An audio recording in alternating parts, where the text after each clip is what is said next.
The old man at the edge of town was a relic of another time. People whispered about him, called him a hermit, a lunatic, a man who had seen too much and gone mad because of it. His house, a crumbling thing swallowed by ivy and decay, stood as a warning to those who thought to approach. Children dared each other to run up and knock on his door, but none ever had the courage to see through, except for Daniel. Daniel was 15, stubborn and growing tired of the same dull existence. The town was small, lifeless. He wanted stories, excitement, something real. So, when his friends taunted him, sneering that he wouldn't dare face the old man, he took the bait without hesitation. Under the blood-red sky of a dying sun, Daniel marched up the dirt path. The air felt thick, heavy, as if it resisted his approach. The house loomed over him, the wood groaning as though whispering warnings. Still, he knocked.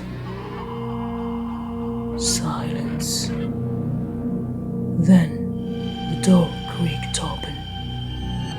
The old man stood there, his eyes sunken, his skin taut and pale, his lips curled into something that wasn't quite a smile. "You're the first in years," he rasped. "Come in."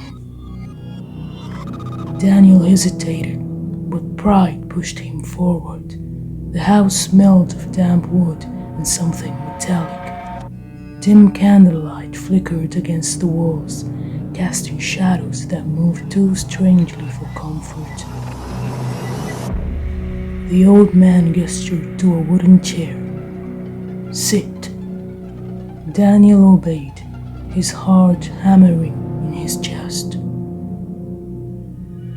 "Do you know why people fear me?"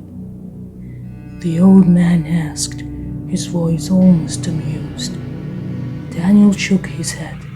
The man leaned in, and Daniel saw something shift behind his pupils, something dark, writhing. "Because I listen." Daniel frowned. "Listen to what?" The man's lips split into a wide, unnatural grin. "To the ones who should not be heard." A whisper slithered through the room, curling around Daniel's ears like a living thing. It was not the old man speaking. It was not anyone speaking. "Help me."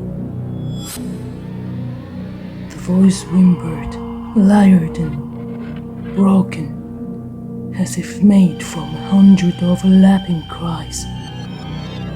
Daniel jolted upright, but the old man's hand clamped on his wrist, iron strong. "They find you when you open your ears to wide," he said softly. "They cling to you, make you listen, and the more you hear, the less you belong to yourself." The whisper grew louder. It was pleading, screaming, laughing. Something brushed against Daniel's neck, cold, wet. He turned, but nothing was there, nothing visible. I need to go," he stammered. The old man released him with a sad nod.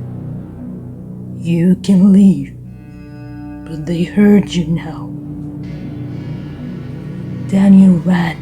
He bolted through the trees, through the empty streets, into his house. He locked his door, shoved blankets over his head, and forced himself to breathe. It was just a trick, he told himself. Just an old man trying to scare him. Then, in the quiet of his room, the whisper came again. "Listen." No matter how much he tried to block his ears, to to drown it out with noise. The voices never left. They whispered in the dark, giggled in the silence, sobbed when he was alone. And the more he heard, the more he understood the truth. The old man hadn't been crazy. He had been warning them all along.